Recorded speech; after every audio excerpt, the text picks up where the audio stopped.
Welcome once again to another episode of WVU Marketing Communications Today. Coming to you live from the campus of West Virginia University, it's a syndicated show that sits squarely at the intersection of data-driven decision-making and modern marketing practices with the people who juggle that task every day, including our host here, Matthew Cummings. Hey, Matthew. Hi, Paul. How are you? I'm good. How's it feel to be a juggler? Well, sometimes you're a magician. Sometimes you're a juggler. I don't know. You're all sorts of crafty things here. I actually can juggle. That's the funny thing there. So when my wife hears this episode, she'll say, "Did you tell Paul that you can juggle? You're supposed to not tell anybody that." Well, today you're going to reveal lots of other things. Who'd you bring with you to share some other secrets? Absolutely. Yes, it's great to be back with another episode here of Marketing Communications Today from West Virginia University. Before I introduce our host, though, I want to talk about what we're going to be talking about today and discussing, and that is brand positioning, specifically the teachings of Trout and Ries, and are they still relevant today? So our guest on this topic today is Susan Jones. She's an award-winning professor, author, and consultant with expertise in direct and digital marketing. Susan teaches direct marketing, digital marketing, advertising, social media, content marketing, and B2B classes at Ferris State. Her practice focuses on corporate training and seminars in direct and digital marketing, as well as marketing planning, product development, and copywriting. Susan is also on our team here at WVU. So she teaches IMC 616, direct and digital marketing, online in the Reed College of Media at WVU. And Susan joins us today from Grand Rapids, Michigan. Thanks for being here, Susan. Hey, my pleasure. It's a very nippy time in Grand Rapids. Yes, I am also in a very cold area, so I can certainly relate. Polar vortex as well, huh? 'Tis the season. So many have read these books, obviously, right? So I wanted to level set here first. Can you tell us more about the philosophy of Trout and Ries as it was first presented a few decades ago now? Yeah. Their books came out in the 1980s, and each of the books was updated for the 20th anniversary, which was in the 2000s. The first book was called Positioning the Battle for Your Mind, and what Trout and Ries talked about makes a whole lot of sense. When we think about any product category, it could be something as simple as soft drinks or fast foods.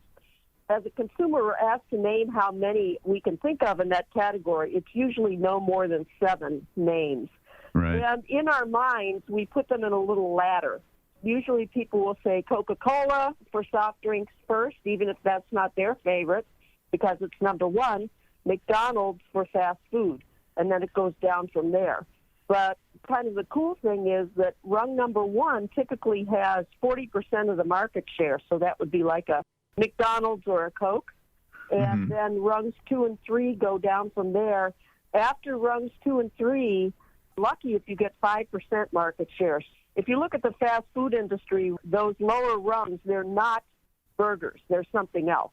They would be chicken, they would be tacos. And then the other book, Marketing Warfare, they talked about the fact that depending on where you are on those rungs, you want to have a different strategy. So if you're number 1, you're on the defense. You're sort of like a National Football League defensive player. Everybody's gunning for you, right? Yeah, they're gunning for you, but you're so big, you can fend them off. So that would be like McDonald's and Coke. And in the presentation I do on this, I have a picture of Coca-Cola and McDonald's. They're partners, so you get Coca-Cola products when you go to McDonald's. And then, of course, number 2, and this is not necessarily number 2 in all fast food, but the number 2 versus McDonald's would be Burger King, and they team up with Pepsi, which is the other number 2. So they're offensive. They're trying to knock off number 1. And a great example of where that actually happened was when Visa went up against American Express. Instead of just staying in the same realm with MasterCard, and they used the fact that they're accepted everywhere as their differentiating factor, and they actually knocked off American Express and became number 1. After defense and offense, the Trout and Ries talk about the flanking position, and that would be maybe 7-Up in the soft drink realm. They're famously the uncola. They're not trying to survive in the cola land. So that's a little bit of what this concept is all about. Excellent. So we have the battle for your mind, and we have this marketing warfare, and you painted really a very vivid picture for us as to what's going out in the landscape. And, you know, these came out in the 80s, as you mentioned. And what were some of the first signs, though, that the Trout and Ries concepts might be becoming a little outdated? When I first saw some years ago, actually it was 2000, Al Ries said that he thought that Amazon was wrong to expand beyond books and CDs. According to his philosophy and also his partner, Mr. Trout, Amazon should stick to their knitting, and they were known for books and CDs. So they said Volvo stands for safety, Dell's a personal computer, even Microsoft is software. Now Amazon's going to stand for books and charcoal grills. This makes no sense to me. Well, clearly they were as wrong as they could be about that. And I think Jeff Bezos was actually very smart to say, wow, I'm number one in books. The day that I started selling CDs, which nobody really buys anymore, but at the time it was big, I became number one in CDs. So why shouldn't I be selling everything to this huge number of customers that I have? And then Ries's daughter actually wrote a column when Zappos was purchased by Amazon, and she said that she thought that was dumb. But that has turned out to be a great success because Zappos has been able to keep its own branding, and the two of them share distribution channels, which has been hugely successful for both of them. So those are a couple things. I think Mr. Trout was a little more quiet on this, but the Rieses really kind of stepped in it, I think. And that's why Jeff Bezos is worth, $111 billion as well, right? Yes, you got that right. So let's move to another category here, and this is often cited as a case study in some of the courses that we have here in the IMC program, and that's Dollar Shave Club. How did Dollar Shave Club disrupt the way men's razors were sold for generations? Well, they were so smart to take on Gillette, and according to Trout and Ries, that would be suicidal for something, a small upstart like that, to take on number one. But what Dollar Shave Club did was use digital channels, inexpensive digital channels, and they created these funny commercials that became viral. And so they got all kinds of free publicity for Dollar Shave Club. And they focused on one of the funny quotes is in one of the commercials, the head of Dollar Shave Club says, Roger Federer is a spokesperson for Gillette, and he jokes that he gets 19 of every $20 you spend with Gillette, whereas with Dollar Shave Club, you can get a razor for $1. Right. He was very, very clever with that. So how are big brands then reacting to these disruptors in maybe defensive ways? What are a couple of examples of how these big brands are fighting back against David, if you will? Amusingly, Gillette actually, after poo-pooing Dollar Shave Club, they started their own shave club. And so you could get Gillette razors through the mail. So this again is very un-Trout and Ries-like, because number one is never supposed to dignify. You remember I said they are the defenders. They're never supposed to dignify anybody below them, and yet they kind of took on Dollar Shave Club in that way, and that was pretty shocking. Another one, a few years ago on the Super Bowl, there was a commercial that became very controversial from Budweiser, considered number one in American beers, and they had this lashing out at microbreweries that, that's fake and that's kind of wimpy and you need to drink Budweiser. Meanwhile, their parent company, which people soon realized, if they didn't know it already, was buying up all kinds of microbreweries. So that was, of course, not a swift move on the part of Budweiser, because they should stick with, in my opinion, if they're number one and if they're going by Trout and Ries, they would have stuck with the beautiful Clydesdales and the heartwarming ads. But no, they took on these little upstart microbreweries and dignified them, which is very un-Trout and Ries. So that's how those big brands are fighting back. And we talked about Dollar Shave Club. Besides that, can you give us some other examples, a couple other disruptors that are making waves these days, or that you anticipate will be making waves here in the not-so-distant future? The one that is really on the tip of my tongue is what we call the fintech industry. Okay. And these large companies like Google and Facebook, I'm sure you've seen, they're trying to make inroads into the way we pay our bills. Google has announced that they want to try to have checking accounts. Amazon, of course, would love to have your credit card business. And so banks are looking at this and saying, this is supposed to be our bailiwick. And now these companies that have millions of customers are going to be trying to use the concept of ease and convenience. And certainly every time I buy something on Amazon, they're saying, hey, if you started a credit card with us, we're going to give you a discount right now. We're going to give you cash back. I think this is a big example of disruption in the financial services business. And I happen to be on the board of a bank in Michigan, and I noticed on the agenda of the Michigan Bankers Conference that's coming up in early December, there's a whole section on fintech and the impact of fintech and what we're going to do about it.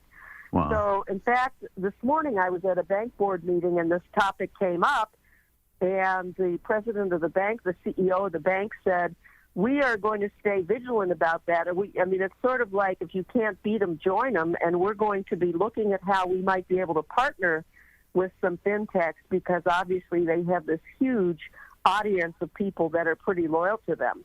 Yeah, absolutely. On the other side of that, just think how much these companies know about us, the Googles, the Amazons of the world. I would suspect that at Facebook, too, that some people are going to be wary about this. Well, they know enough about me. I really don't want them to know how much I'm paid and where that money comes from and what I'm spending on my utility bills or whatever it might be. I think there is a question about that. So that's the first one that's really on the tip of my tongue. But another one that's quite obvious is Uber and Lyft, disrupting the traditional taxi and limo businesses. And it's become so big at certain airports, they've had to create a special place for these independent driving services to pick people up. Another thing that I think is important is I've gone to cities late at night, and there are no taxis there, but you can still call Uber and Lyft, and they will come.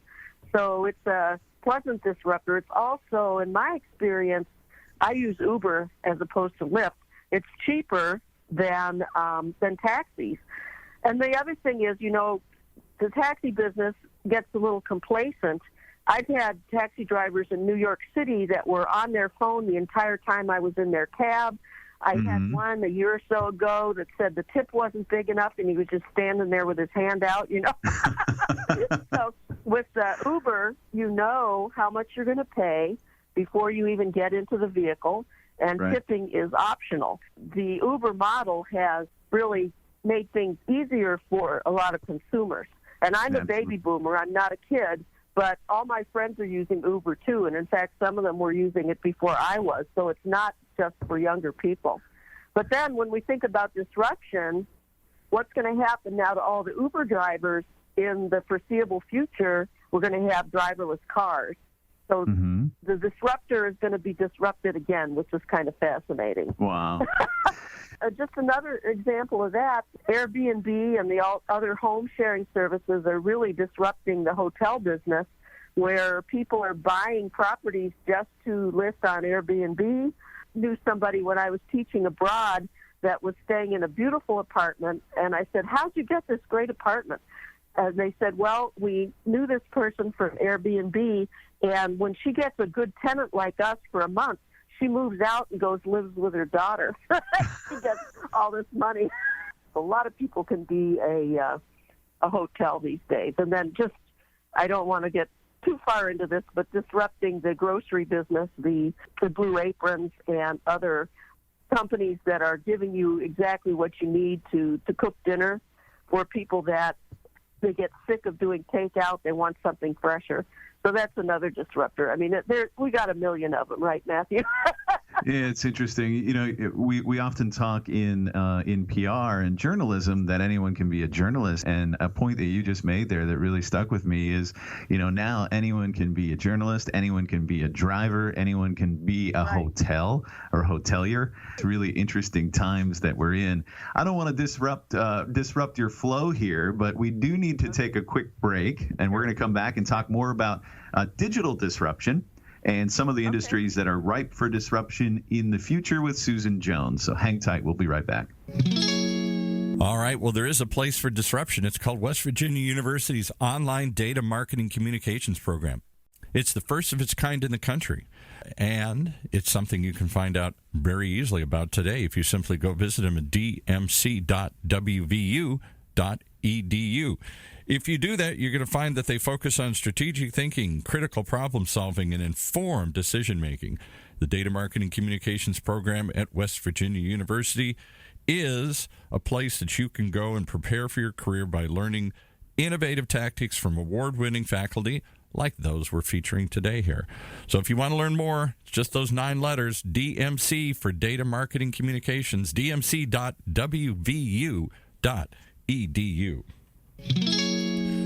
All right, that's all the disruption I can do for today here. I don't want to disrupt this flow at all here. Sounds good. I just want to do a shout out to her school there, Ferris State. I grew up in suburban Detroit. Lots of kids I know went to Ferris State here. Fun school they always thought to go to. A little frozen for me. Yeah. I don't know if I want to go that far over there, but it is quite frozen up there. But we're doing so well in sports. Our basketball team is undefeated so far this year, and our football team is number 2 in the country for Division II football. Wow, there you go. They had a 10-0 regular season, so that's a little bit off topic, but we're very proud of our Bulldogs at Ferris State. Why anybody would want to live on that lake effect, though, that comes off of the Lake Michigan and travels across the state all the way to Ann Arbor. I went to University of Michigan. Oh, my God, it would go all the way across the state, and you get tons and tons of snow. But fun in the summertime, frozen in the wintertime here. Yeah, exactly. You just get used to it. I guess so. But, while we're talking about education, talk about disruption in education, and our very program that you and I teach in is a disruptor because people are so excited by the opportunity to study online. And at my school at Ferris State, we're even going to have 2 virtual reality classes in the College of Business next semester, which should be absolutely fascinating. Everybody gets their own avatar, and they go to class in a virtual world. Very cool. And, beyond the convenience of that, though, it's bringing those diverse perspectives from all around the country to the table. Yeah, it really brings about some really rich discussions from people that are doing things at major brands all around the country, all around the world for that matter. So let's talk digital disruption.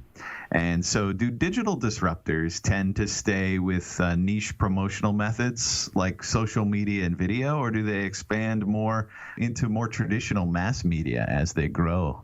Another example of that, I would say, is the Bombas socks, which started out small, and maybe you've heard they're in radio now quite a bit. They're doing a lot of radio, yeah. And one of their ads is one partner said, "Why would you get a tattoo that you didn't really want?" And the other partner says, "I promised I would get a tattoo, and we sold 1 million pairs of socks and gave away 1 million." And I think they're up to 20 million pairs of socks now. So they are. Does he have 20 tattoos? Yeah, well, I don't think. I think he just promised to do the one. Yeah, but that's his partner should have made him do that. At least have hash marks, right? Yeah. If you look at Dollar Shave Club, they started out with kind of a, what would you say, kind of a guerrilla marketing. Yeah, pretty content focused at first, especially with that opening video that they did. Right, trying to go viral and get the word of mouth going. But later on, they started to actually do TV ads where they show some poor soul trying to buy razor blades at a store where they had to find somebody to open the case, and it was just a pain in the neck as opposed to going out to your mailbox and there's your blades. Yes, they do. As they get more money, they tend to go more mass, and then that helps them grow even faster. Yes. Right. And then they become the giants over time. Right.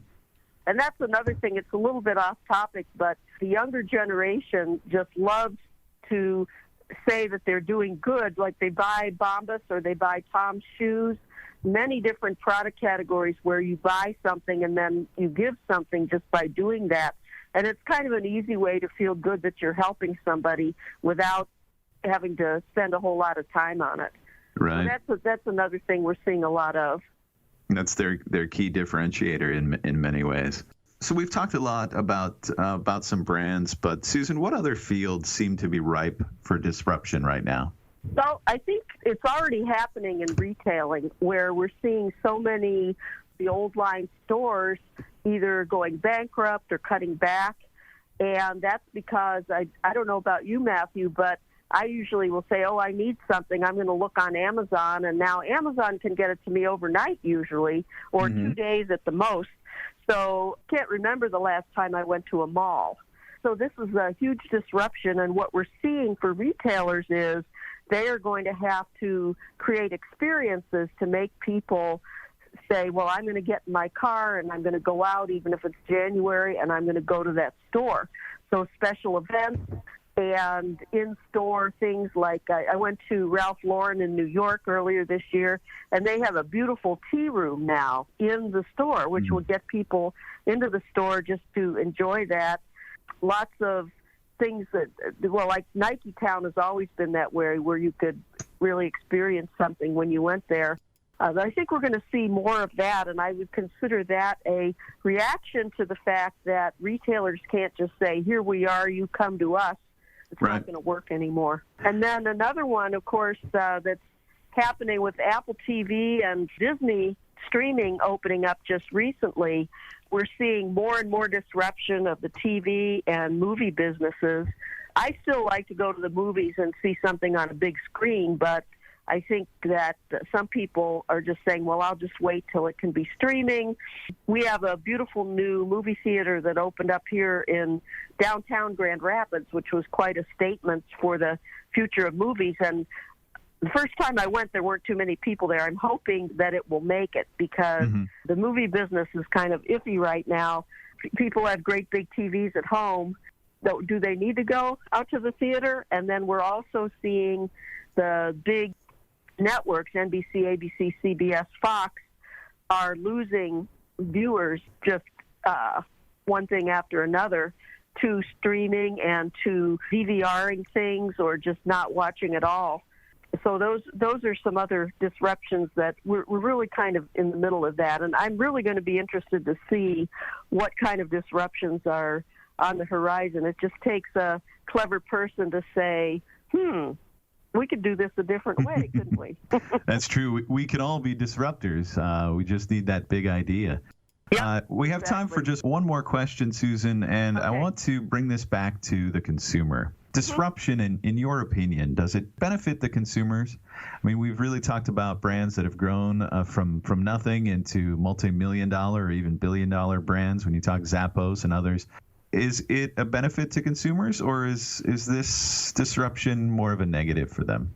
Well, I think overall it is a benefit because it's largely about convenience, the convenience of having things delivered to your home, the convenience of having something come to you from a company like Blue Apron where you don't have to go out to the grocery store and buy things you're not going to use, the convenience of being able to call an Uber in a place where there are not a whole lot of cabs, whatever it might be. It's convenience, and also sometimes it's a lower price, which I think consumers love. And then from the retail standpoint, retailers have to take another look at themselves and not be so just, well, here's the product, you come and get it, but give people a real reason to come in. I think consumers will love that. So there's definitely reasons that these brands were able to come in and disrupt these categories. So it's all based on consumers' needs and wants. Right. Well, Susan, great insights here today. Really appreciate your time. Thanks for spending your afternoon here on WVU Marketing Communications today. And thank you as well for listening to our program here from West Virginia University. I hope you found today's episode as informative as I have. And until next time, take care.